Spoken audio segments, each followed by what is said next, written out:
right, so we just saw Coraline. Let's talk about this, man. I don't really want to. I got better things to do. Really? There's better, more interesting things to do in this world. Like that little door over there. I've never noticed that little door. Huh. What's that little door doing there? I don't know. How many times I've been here and never seen that little door? You've been. This is the second time you've been I here, and am going through that little door. That's what I'm doing right now. Screw this Coraline review. I'm going through this little door. I'm going through. I guess I'll come with you. I guess. When adventure comes knocking, Choo choo. there are some doors that should never be opened.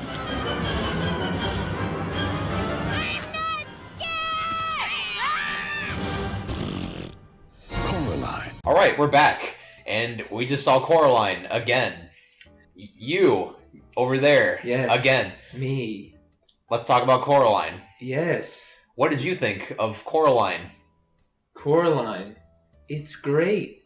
It's a great movie. Why are you talking like that? Oh, sorry. These buttons were getting... I got some buttons stuck in my throat. That's a pretty good movie. Yeah, I would say it's very, like, a niche classic. Like, it could be a classic, but it's just too weird. like a classic. Are you talking about like when it was the book? Like, no, I'm talking about, like, how Nightmare Before Christmas, like, a kid's movie that is just, like, a classic. Like, classic Disney movies, you know what I mean? Something that people can always go back to and, like, really enjoy it. And people, you know, show all their friends, you gotta see this! I've never heard anyone say, you gotta see Coraline. I did hear a couple people telling me that this was a pretty good movie. A couple people. That means it's niche. That's niche. Okay. Because it's too weird. It is weird. Yeah, it's not going to be the masses' favorite movie, but Right. but I'm it's pretty special for, I think. Yeah, it is. It's really well done. Henry Slick, he's done it. He's made a very entertaining stop motion movie. Again, he's done it again. Again, I don't know if he's done if it. ever done it before. Who did we think this was from originally? Like the guy who made Tim Burton. Tim Burton. Yeah, it actually wasn't Tim Burton. Yeah, Nightmare Before Christmas. I mean, that's great. And he did like with all the other ones, Corpse Bride and stuff. I would say this is what those lack is like color and vibrance and childhood wonderment. I don't know. Well, speaking of that, let's talk about the strongest aspect of this movie, which is, in my opinion, the stop motion animation. Yep. Yeah, and I actually looked this up to confirm this. Everything in the movie is a puppet or a real life set, and it's animated. That's crazy because it's so fluid. Yeah, Like it doesn't. You could, you know, like the Lego Movie. Like you think that's made of Legos, but it's really not.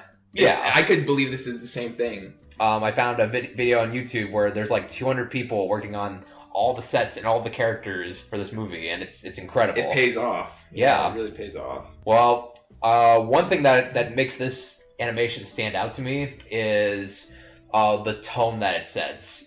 The tone of this movie is it's kind of cool. It's the tone. It's the mixture of feeling safe and at home, but at the same time, it feels very with a very disturbing feeling to it. I agree. Yeah. I think the opening with the other mother sewing the Coraline doll together like perfectly captures that. Like all the motions, all the sound design. It feels like I'm at home and my mother is knitting something together, but at the same time, it's done in such a creepy way. With she splits the doll open and there's sand coming out. Well, this movie, it could be like extremely beautiful and also like extremely disgusting. The contrast between those two is like amazing in this movie. Exactly, yeah. It perfectly captures the story of Coraline being lured in by the other world and being lured in by just the safe and welcoming, colorful environment, and then it turning out to be a trap. Well, there's also something pretty, like, it's safe and comfortable. It's also off-putting because it's too good. Yeah, you know exactly. what I mean? Which is great that the claymation can do that. But also they, like, captured the real world perfectly. Like, the drab colors and everything, you know. It doesn't look spectacular like the other world does. It looks so realistic. Like, this old house. Like, you believe you're there. Yeah, and then once you're in the real world, like, it looks great, but at the same time, it's like, okay, something's up here. Like, even if I haven't read the book. Right. You know, there's something going on underneath. Which, before we keep going, what I should say is that I have not read the book in, like, more than a decade. So this is strictly a movie review. I am not an authority on the book. And one thing that I found that's really funny is people that really love the book hate this movie for some reason. Maybe it is better than the movie, but I can't say. Maybe, I don't know. Maybe what you picture in your head is better. I'd say, I don't know, both probably hold a candle. That's the phrase. I don't remember what the phrase is. Yeah, both held the candle. I think the plot, like, is kind of weird. You know what I mean? It's, like, simplistic, but it doesn't, like, really pay off how I want it to. You know what I mean? It's like things are kind of, like, I don't know, just kind of here and there. It's so abstract. It is, and I think that's the point. To me, there was a plot, and that did actually have a payoff. But there is like one glaring problem in this movie, which I'll get to, that kind of hurts this movie.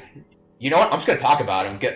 Yeah. The problem is YB. YB is the worst part of this movie for me. What? YB.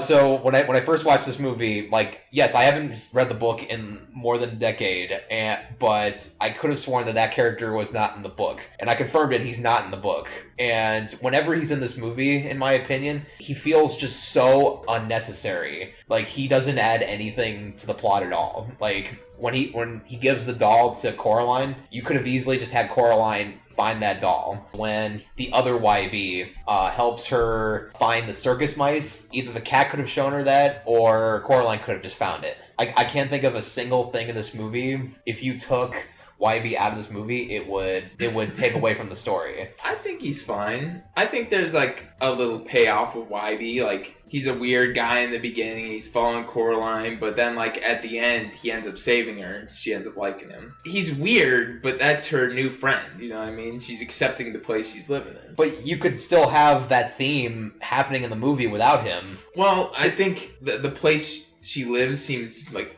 really sad if there's no kids living there. She's all alone. You know what I mean? I think it gives kids more of, you know, a playground for their imagination to go wild. It's like it doesn't seem so drab. Like, she's going to a place with no one. You know what I mean? There's still another kid to play with. Well, like, even if YB it was in the book, I wouldn't have thought there weren't any kids around. I would have just thought, like, okay, this is the first 2 weeks she's been here, and yeah, there's no kids around nearby, but if she ventures out or if she goes to school, there probably is. Right. So, like, that was never a problem for me. The thing is just YB doesn't add anything to the story other than, like, okay, maybe it's that little B story. Is it really a B story? Yeah, YB's weird. YB's like scared of her house and stuff, but then he comes to the rescue at the end. YB's the hero. Because to me, the payoff and the ending of this movie, it should have ended when she escapes the other mother and she meets up with her real parents. They go off and celebrate their garden catalog, and she finally appreciates the life that she has, and she talks to the cat. That's where the movie should have ended for me. That the hand chase and the YB thing just didn't add to that theme at all for me. My favorite, like, visual thing in this movie is when she's escaping the other world for the final time, and she locks the other mother, like, for some reason, from the inside of the tunnel. And the other mother's like bashing on the other side of the door, and as she's running away across the tunnel, the door, every time the other mother smashes into the door gets closer.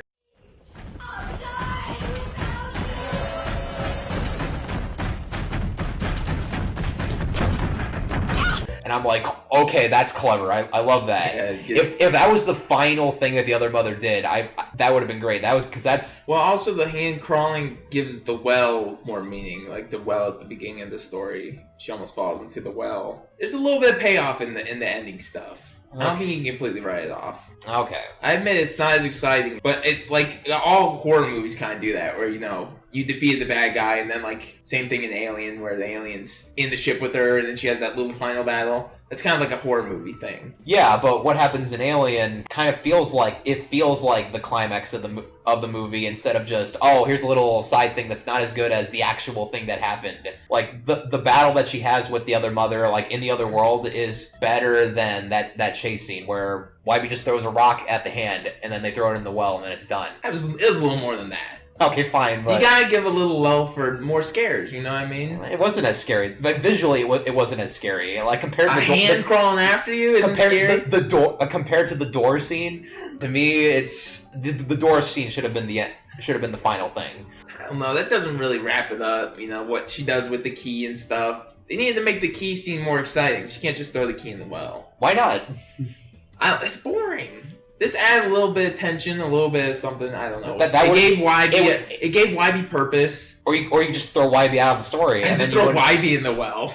Yes. Have Wybie sacrifice his life. And Wybie gave like some important exposition at the beginning. You know what I mean? Something you might read in a book, but you could have had the cat say that, or Coraline could have... The cat can't talk! In the other world, he can. Yeah, but like, I don't know. And Coraline could have discovered it on her own. That would have been cool. Listen, it's better if you have multiple characters give exposition instead of just one. You have the one spouting it for like a You have the circus mice and the two old ladies. Circus mice can't talk. When they talk to the big guy, and the big guy talks to her. That was kind of cool because like they're giving like little hints of exposition instead of like throwing it all at you at once. And then you have the old ladies with the big boobs. Babisky, oh my gosh, the big jubblies. Yeah, that was awkward. But I think my favorite character is inappropriate talking squid stuffed animal. What's shaking, baby? Hey there, baby. Hey, baby, what's shaking? What's shaking?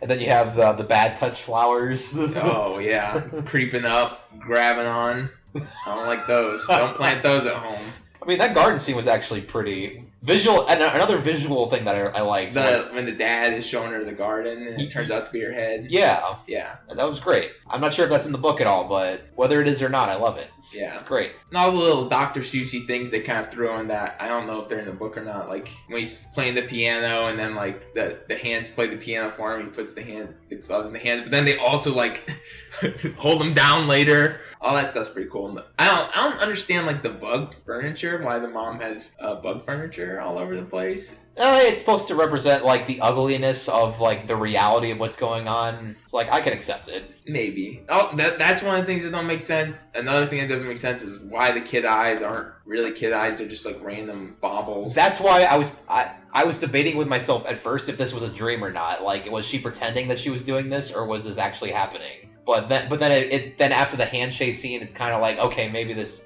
I can't really say it's a dream because Wybie wouldn't acknowledge that hand being there.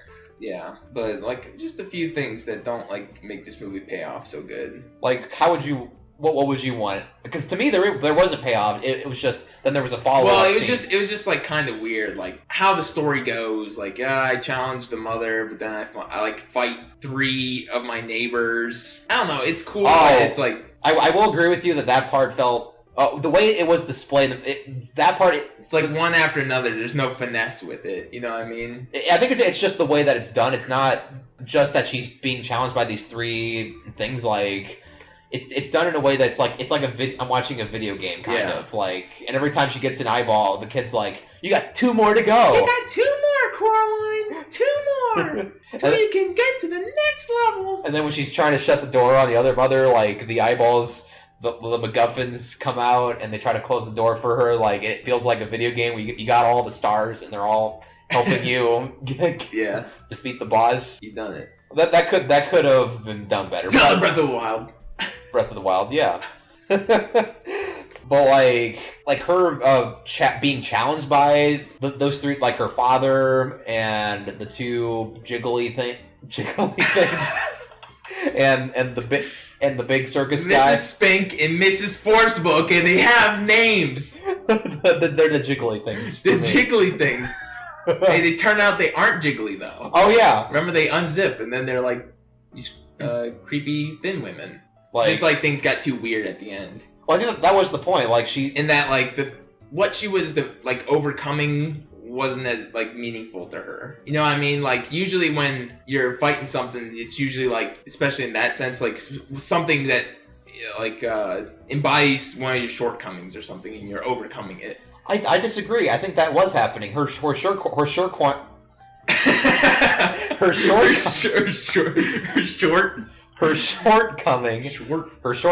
is she doesn't appreciate the life that she has, and when she goes to the other world, her fighting her other father, her other neighbors, basically, she's fighting against what she wishes her life was.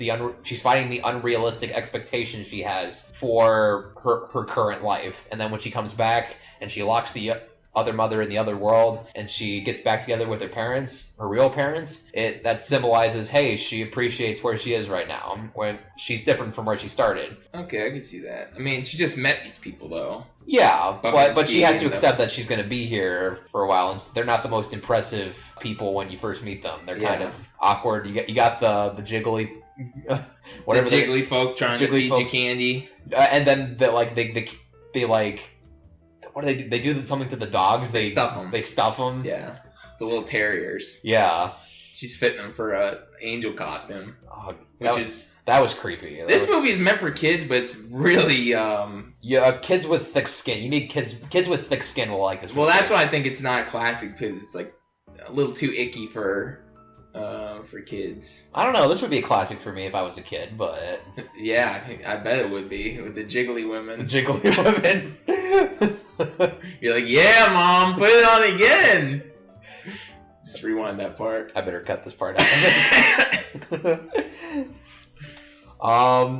So one more complaint I want to ask you about is a lot of people don't like how mean the parents are in this movie. Like in the book, I hear that they're not as like forward in terms of how mean they are to Coraline. Yeah. They're just more boring. I don't know. It's semi-realistic of child neglect. You know what I mean? I never saw it as child neglect in terms of the movie, not the book. I saw it as, this family's in a very crappy financial situation, and the reason that they're kind of mean at the beginning is because, they're struggling to make their this is the project that is going to get them out of the gutter, but they got to do it right, and Coraline can't accept that. I like understand. There's an amount of neglect that you just get as a child just because your parents have to work. Oh yeah. I'm just saying it's like realistic. It's more realistic than just your parents being boring, because nowadays parents are busy, especially if it's for some useless garden magazine.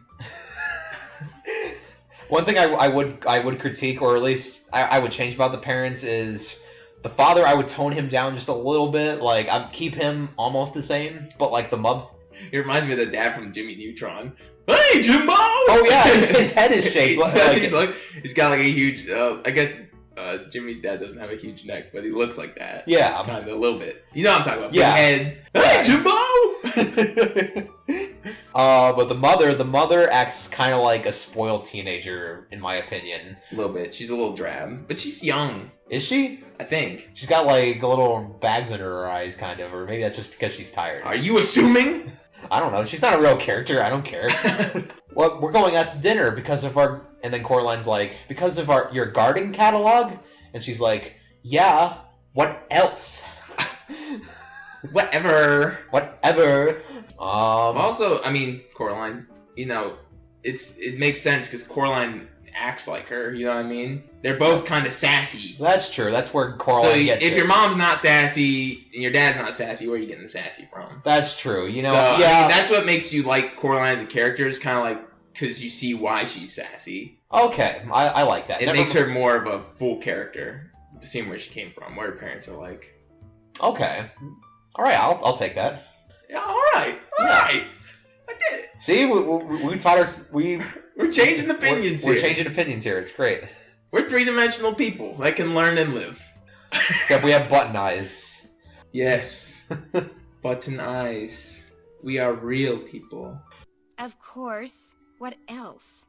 I recommend this movie. In my opinion, my final review is I really like this movie. It's shockingly very pretty and it's a very shockingly horrifying atmosphere, and it has one of the best horrific animation sequences I've ever seen.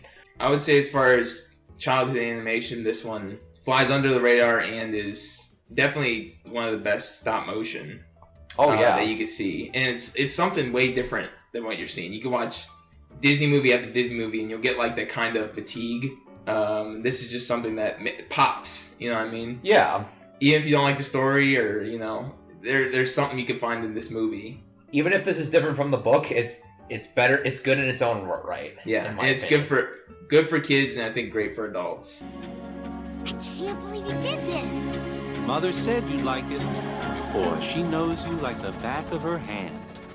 So, when is Other Mother coming home anyway? I don't know. What time is it? Kids, I'm home. Oh no. Hey, kids, it's time for dinner. Won't you come have a seat? This collar in the way.